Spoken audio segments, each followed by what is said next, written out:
शिवरात्रि कहते हैं, अर्थात दूसरे शब्द में कहे तो शिव जयंती। शिव का जन्म हुआ। अब प्रैक्टिकली अगर देखा जाए कि किसी का भी जन्म होता है तो जयंती कहते हैं। भले रात को 12 बजे भी जन्मे होंगे तो भी उसकी बर्थडे ही कहते हैं। किसी का बर्थ नाइट नहीं कहते हैं, रात्रि नहीं कहते हैं। भारत के अंदर ये दो त्योहार आते हैं जिसके साथ रात्रि शब्द जुड़े हुए हैं, एक शिवरात्रि और दूसरा नवरात्रि। और दोनों का आपस में बहुत गहरा संबंध है। और इसीलिए शायद इस बार 1 मार्च पर जब हम शिव जयंती मनाते तो उसके साथ महिला दिवस भी आ गया, अर्थात शिव शक्ति का दिन भी आ गया। तो ये कनेक्शन बताता है कि दोनों रात्रि का आपस में बहुत गहरा संबंध है, क्योंकि शिव के द्वारा ही शक्तियों को उत्पन्न किया हुआ समझते हैं, इसलिए इन शक्तियों का भी जन्म नहीं दिखाते हैं। तो फिर शिव का जन्म कैसे, जिसको कहा जाता है कि वो अजन्मा है, अव्यक्त है, पुनर्जन्म रहित है, तो फिर उसका जन्म कैसे हो सकता है? लेकिन ये जन्म है एक दिव्य अलौकिक जन्म, जिसको दूसरे शब्द में कहे कि अवतरण होता है, जो गीता के अंदर भगवान ने वायदा दिया है, यदा यदा ही धर्मस्य, जब जब धर्म की अति ग्लानि होती है तब तब अधर्म का नाश और सत धर्म की पुनः स्थापना करने के लिए परमात्मा को इस संसार के अंदर अवतरित होना पड़ता है, अधर्म का नाश करना पड़ता है और सत धर्म की पुनः स्थापना करनी पड़ती है। तो वो परमात्मा जो अजन्मा है वो इस संसार में कैसे आते हैं? तो उसके लिए गीता के 7वें अध्याय में कहा है कि मैं अति साधारण रूप में आता हूँ, जिस कारण मूढ़मती मनुष्य मुझे पहचान नहीं सकते हैं, और कोटों में कोई में भी कोई विरला मेरे यथार्थ स्वरूप को जानकर पहचान कर मेरी शरण को ग्रहण करता है। भावार्थ ये कि आज दुनिया के अंदर 800 कोटि लोग हैं, 800 करोड़ लोग हैं, लेकिन उसमें से भी कोई और कोई में भी कोई विशेष रत्न ही उस परमात्मा के दिव्य अवतरण को समझ पाते हैं, उसको जान पाते हैं और उसकी शरण को ग्रहण कर सकते हैं। बाकी सब क्यों नहीं कर पाते हैं? तो कहा कि मूढ़मती है। मूढ़मती का मतलब है जो अपने अहंकार के नशे में है। तो जो व्यक्ति अहंकारी है तो अहंकारी व्यक्ति कभी भी सत्य को समझ नहीं पाता है, क्योंकि वो अपने ही नशे में चूर होता है।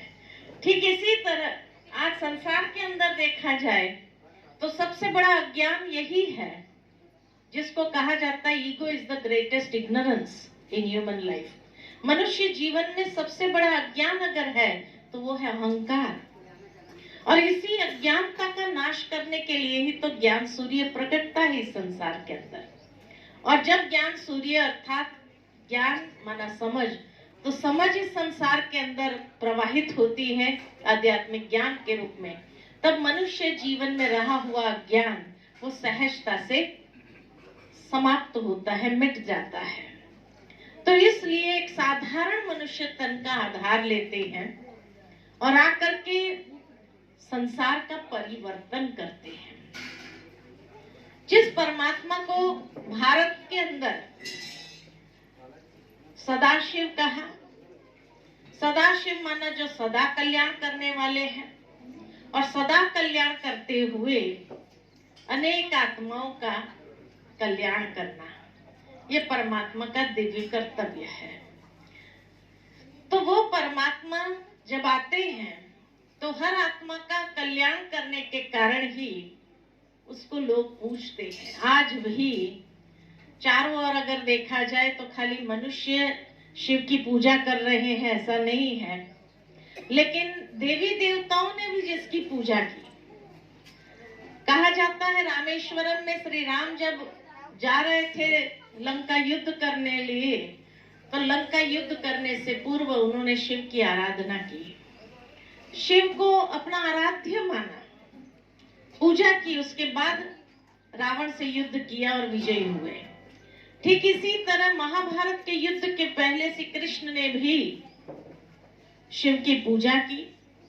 श्री कृष्ण का भी आराध्य शिव रहे और इसीलिए पांडवों से भी पूजा कराई और उसके बाद महाभारत युद्ध आरंभ हुआ। तो श्री कृष्ण का भी आराध्य जो है, तो जिन देवियों की बात करते हैं वो देवियां भी कौन थी? शिव शक्तियां थी। तो इसीलिए कहा जो देवों का भी देव है, देवियों का भी देव है, वो है महादेव।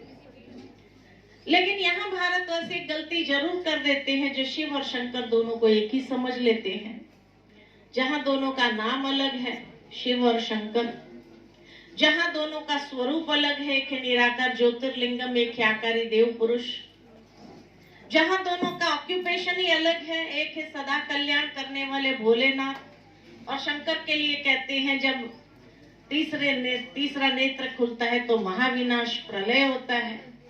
तो एक है कल्याण करने वाले, एक है प्रलय करने वाले। तो नाम अलग, स्वरूप अलग, ऑक्यूपेशन अलग, फिर एक कैसे हो सकते हैं? शंकर को पूरा परिवार के रूप में दिखाया, माँ पार्वती है और साथ में 2 बच्चे हैं, गणेश जी और कार्तिकेय।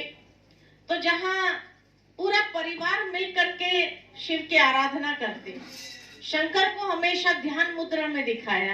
किसका ध्यान करते हैं? उनसे श्रेष्ठ कौन था? तो कहा कैलाश पर्वत पर जाकर उन्होंने ध्यान किया। किसका ध्यान किया? कैलाश का। अर्थात शंकर के भी आराध्य कौन रहे? शिव रहे। तो इसलिए जो देवों का भी देव है, देवियों का भी देव है, उसी को कहा महादेव, जो इस संसार में अवतरित होते हैं अज्ञानता का अंधकार विनाश करने के लिए। तो इसीलिए उसको महादेव कह करके सभी पूछते हैं। यह तो हुई भारत वालों की बात, लेकिन भारत से बाहर जाए दूसरे धर्म में तो कहा जाता है इस्लाम धर्म में मूर्ति पूजा नहीं है, लेकिन मक्का जब हज यात्रा पर जाते हैं तो वहां काबा का पवित्र पत्थर है, जिसके लिए मान्यता है कि जीवन में एक बार ये पवित्र पत्थर का दर्शन अवश्य करना चाहिए। लेकिन हर कोई नहीं जा सकता है, वहां जाने के नियम बहुत कड़े हैं कि जो वहां जाता है अपने पापों का प्रायश्चित करके जाता है और अपने पापों का प्रायश्चित करता है। वहां जाने के बाद फिर शैतान को पत्थर मारता है और फिर ये पवित्र पत्थर को चूमते हैं। और ये पवित्र पत्थर कहा जाता ऊपर से गिरा था और मोहम्मद पैगंबर साहब ने अपने हाथों से उसकी स्थापना मक्का में की थी। उसको चूमते हैं, फिर 7 बार उसकी परिक्रमा करते हैं। 7 बार परिक्रमा सिर्फ हिंदू धर्म में होती है और सिर्फ मक्का में होती है और कोई मस्जिद में नहीं होती है। लेकिन अपने पापों का प्रायश्चित करने के बाद अंत में अपनी बंदगी में एक लाइन जरूर कहते हैं, जिस लाइन के बिना उनका हज पूरा नहीं होता है, कि हे परवरदिगार, नूरे इलाही, मेरा हज कबूल हो, कबूल हो, कबूल हो, तब उनका हज कबूल होता है। नूरे इलाही का मतलब है अल्लाह नूर है, जिसको हमने ज्योतिर्लिंगम कह करके पूजा और भारत में 12 ज्योतिर्लिंगम बनाए, जो आज भी महान तीर्थ स्थान हो गए। ज्योतिर्लिंगम माना जो ज्योति की आकृति, जिसको हमने ज्योति कहा, उन्होंने नूर कहा। बात एक ही है, अलग है, एक ही तो है। ज्योति माना भी प्रकाश तेज, नूर माना भी प्रकाश तेज। और आगे जाए तो क्रिश्चियन धर्म के अंदर वहां जब जाते हैं वेटिकन में, तो कहा जाता है कि क्राइस्ट ने, जीसस ने कभी अपने आप को गॉड नहीं कहा।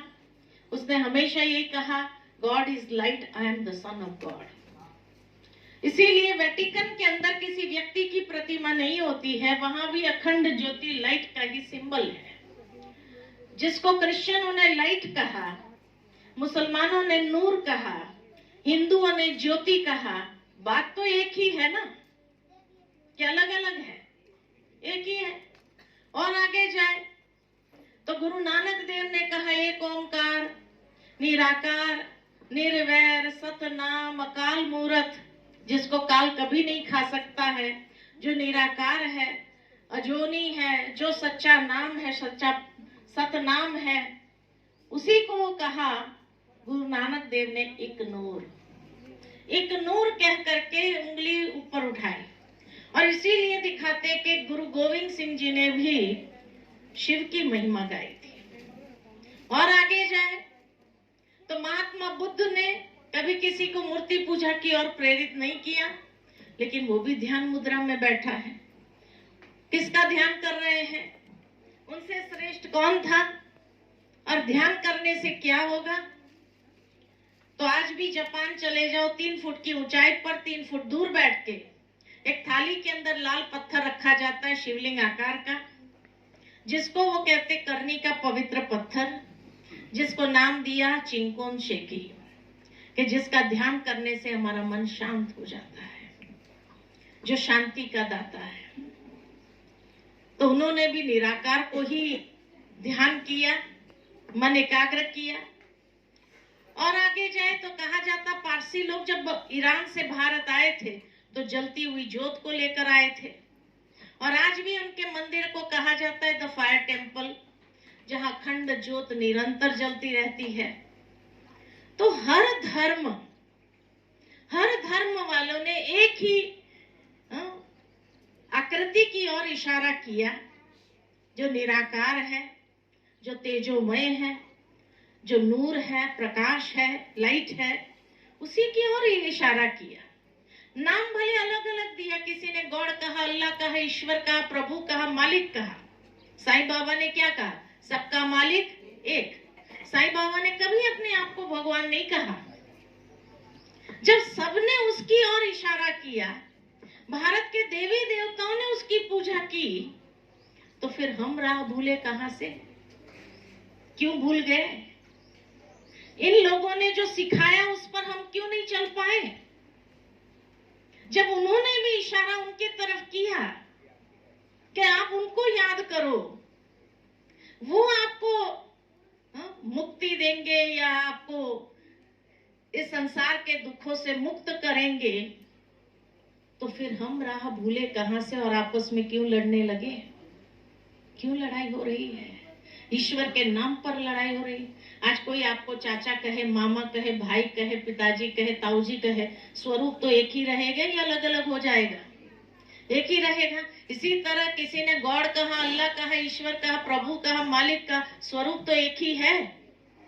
जब स्वरूप एक ही है और उसी को अजन्मा दिखाया है, वो इस संसार में अवतरित होते हैं, तो कहा जाता कयामत ले आते हैं। कैसे ले आते हैं? तो 3 मूर्तियां दिखाई। तो हिंदू धर्म में दिखाया ब्रह्मा विष्णु महेश। ब्रह्मा द्वारा सृजन, विष्णु द्वारा पालना और शंकर द्वारा महाविनाश। इसी को ही अगर देखा जाए इस्लाम धर्म में तो कहा जाता है जिब्राइल, मिकाइल, इसराफिल। जिब्राइल माना जो सबक देने वाला, मिकाइल माना जो रोजी रोटी देने वाला, पालना करने वाला, और इसराफिल माना जो कयामत लाने वाला। तो परमात्मा सर्वश्रेष्ठ, उसी को क्रिश्चियन लोगों ने तो कहा the 3 Holi ghost, GOD, God, generator, operator, destroyer.